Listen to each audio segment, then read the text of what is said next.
डिंकाचे लाडू म्हणलं की आपल्यासमोर असे भरपूर ड्रायफ्रुट्स येतात, खोबरं वगैरे येतं. पण तसं काहीही न वापरता सुद्धा आपण डिंकाचे लाडू करू शकतो. कसे? ते एकदम सोप्या पद्धतीने तुम्हाला समजेल. नमस्कार, सरिताच्या स्वयंपाकघरात म्हणजेच आपला दुसरा channel Sarita's kitchen food and ब्लॉग्समध्ये आज आपण करतोय हिरव्या मुगाचे डिंक घातलेले लाडू. एकदम असे छान कुरकुरीत लागतात. सोबतच कुठलाही पाक वगैरे करण्याची गरज नाही. तर काही वर्षांपूर्वी मी डिंक लाडूची रेसिपी पोस्ट केली होती. त्यावेळी मला कमेंट आल्या होत्या की ताई इतकं महागडं सामान आम्ही नाही वापरू शकत, तर डिंक कसा खाल्ला जाईल थंडीमध्ये आणि इतकं महागडं सामान न वापरता आपण कसे करू शकतो? त्यावेळी मी खरं तर ही रेसिपी ट्राय केली होती. तो व्हिडिओ पण पोस्ट केला होता. आता त्याला बरीच वर्ष झाली. पुन्हा एकदा तुमच्यासोबत ती रेसिपी शेअर करतेय. खूप साधं सोपं साहित्य लागतं. साधं वाटीचं प्रमाण घेतलंय या सांगते. तर आपण घेतलेले आहेत हिरवे मूग 2 वाटी. त्यासाठी आपल्याला पाऊण वाटी साजूक तूप लागेल, 1 वाटी चिरलेला गूळ लागेल, 2 ते 3 चमचे डिंक लागेल, खाण्याचा डिंक आणि जर आवडत असेल किंवा जमत असेल तर थोडे काजू बदाम तुकडे करून घ्यायचे. तर इथं मी या वाटीने सगळं साहित्य मोजून घेतलंय. तुम्ही घरातली कुठलीही वाटी घ्या, भांडं घ्या, तिथं सांगितलेलं प्रमाण मोजून घ्या. तुपाचं प्रमाण थोडंसं कमी करायचं असेल तर कमी करू शकता. आता आपल्याला हे सगळं घ्यायचंय भाजून. या चला. आता आपण कढई तापत ठेवली. जाड तळाची कढई घ्यायची. त्यामध्ये घालूया हिरवे मूग. 2 वाट्या मूग घेतले. सुरुवातीला गॅस मी मोठाच ठेवलाय. आता कढईने चांगला ताव धरला. गॅस कमी करूया आणि हे मूग जवळपास एक 7 ते 8 मिनिटं किंवा असं छान हलका सुगंध येईपर्यंत भाजूया. खूप जास्त भाजायचं नाही कारण पीठ करून आपल्याला परत भाजायचंच आहे म्हणून. 7 ते 8 मिनिट भाजल्यानंतर मुगाचा हलका असा सुवास यायला लागलाय. हलके डाग आलेले आहेत. आता याला एका ताटात काढून पूर्ण गार करूया. आपले मूग गार होत आहेत तोपर्यंत आपण काजू, बदाम तुम्ही जे काही ड्रायफ्रूट घेतलेत आणि डिंक घेतलाय ना त्याला आपण असं थोडंसं परतून घेऊ किंवा तळून घेऊ. थोडंसं तूप घ्यायचं. यामध्ये घालूया काजू बदामाचे तुकडे. थोडंसं तुपावर परतून घेऊ. काजू बदाम झाले परतून. यांना घेऊया काढून. तर काजू बदाम तळून घेतले, वाटीत काढले.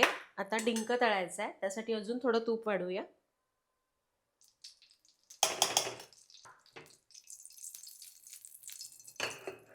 तूप चांगलं गरम झालं. यामध्ये डिंक घालूया. आता हा डिंक मंद आचेवर छान फुलेपर्यंत तळायचा आहे. डिंक तळताना घाई करायची नाही हं. गॅस एकदम कमी ठेवायचा आणि आतपर्यंत तळून घ्यायचा. कधी कधी आपल्याला वरून फुलल्यासारखा दिसतो पण आत कच्चा असतो. त्यामुळं डिंक मंद आचेवर छान तळूया. आधी तुम्ही जास्त डिंक वापरताय, थोडासा अजून जास्त वापरला तरी चालेल. थोडं तूप घालायचं आणि थोडा डिंक तळायचा म्हणजे नीट तळला जाईल. आणि हे बघा 2-3 मिनिटातच डिंक मस्त फुललेला आहे. छान आतपर्यंत तळला गेला. काढून घेऊया. डिंक तळून झाला. आता गॅसला थोडी विश्रांती देऊ आणि मूग बारीक करूया. तर हिरवे मूग गार झाले. आता आपण याला मिक्सरच्या भांड्यात काढूया. एका बॅचमध्ये असं सगळं बारीक होणार नसेल तर 2-2 करून थोडं तुम्ही बारीक करून घ्या. बारीक करताना कसं करायचं, एकदम पीठ करायचं नाही.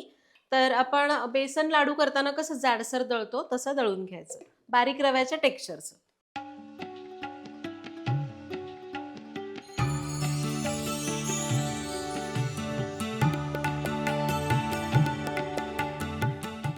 तर भाजलेले मूग गार केले आणि 2 बॅचेसमध्ये असे दळून घेतले. दळताना मी तुम्हाला सांगितलं एकदम बारीक करायचं नाही. तसंही मिक्सरवर खूप बारीक होणार नाही. थोडं जाडसरच ठेवायचं. तर आता मूग आपण बारीक करून घेतले. आता आपण भाजून घेतलेले काजू बदाम आणि डिंक हा दोन्हीला पण एकत्र घालू आणि थोडंसं फिरवून घेऊ.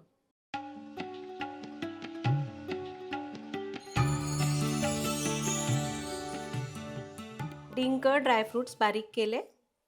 तर सगळं बारीक झालंय. गॅसची विश्रांती पुरेशी झाली. आता परत गॅसकडे वळूया. कढईचा गॅस चालू केला. आता आपण हे जे तूप घेतलंय त्यातलं 2-3च चमचे तूप वापरलं. उरलेलं तूप आपण यामध्ये घालू पण सगळं नाही. अजून एक 2-3 चमचे तूप वाढवूया. तूप गरम झालं. यामध्ये घालूया मुगाचं पीठ.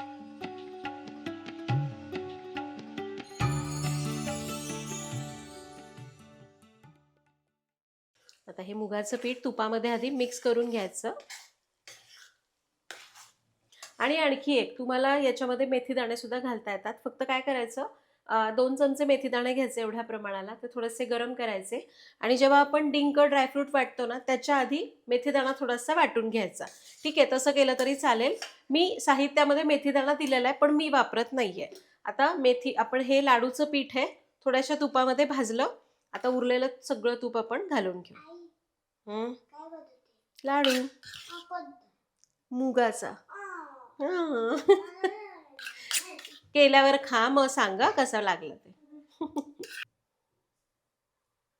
सगळं तूप घातलंय.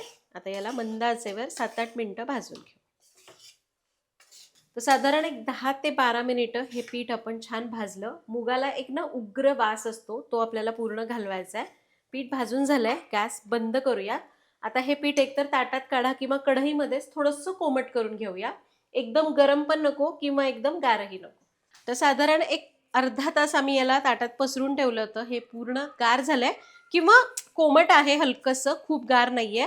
आता यामध्ये आपण बाकीचं सगळं साहित्य घालूया. डिंक आणि ड्रायफ्रूटची पावडर जी आपण मगाशी करून घेतली होती, वेलची पावडर घालूया थोडीशी आणि गूळ. गूळ चिरून घालायचा म्हणजे मग नीट मिसळता येतो आणि याला मिक्स करायचं.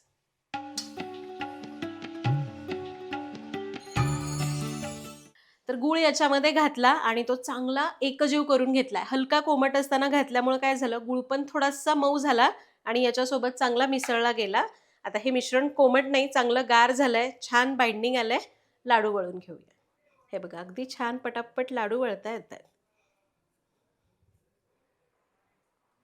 हे बघा, मस्त लाडू झालाय.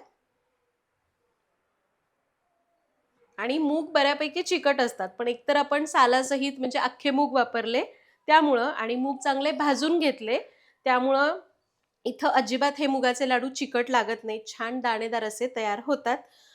तुम्हाला जर वाटतंय की मिश्रण खूपच गार झालं आणि गूळ मिसळल्यानंतर ते चांगलं मिसळलं जात नाहीये, तर सरळ त्याला थोडंसं मिक्सरमधनं फिरवू शकता. पण मिक्सरमधनं फिरवताय तर पूर्ण गार करा आणि मगच फिरवा. तुम्ही गरम गरम फिरवलं तर त्याला पुन्हा जास्त तूप सुटेल आणि हे मिश्रण पातळ होईल. आणि दुसरी गोष्ट म्हणजे तुम्हाला जर वाटलं की हे खूपच कोरडं झालंय, बाइंडिंगच येत नाही, थोडंसं तूप पातळ करून घाला आणि मग लाडू वळून घ्या किंवा तूप पातळ करून मिसळायचं आणि मिक्सरला फिरवायचं. छान लाडू वळता येतात. यात चुकण्यासारखं असं काहीच नाही.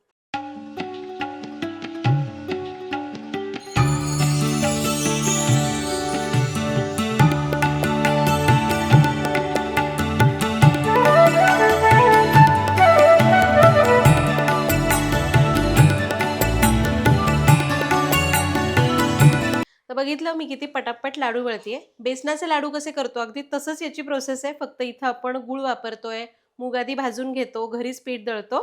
तसं तुम्हीही करू शकता. तुम्ही सुद्धा ही रेसिपी नक्की करून बघा. आपण जे प्रमाण घेतलं, माझी वाटी जरा मोठीच आहे. 20 ते 22 लाडू होतात त्या साईजमध्ये. तुम्ही थोडी वाटी लहान मोठी घेतली तर प्रमाण थोडंसं कमी जास्त होईल. तर रेसिपी नक्की करून बघा. काही शंका असतील तर कमेंट्समध्ये विचारा. भेटूया पुढच्या भागात. Happy cooking.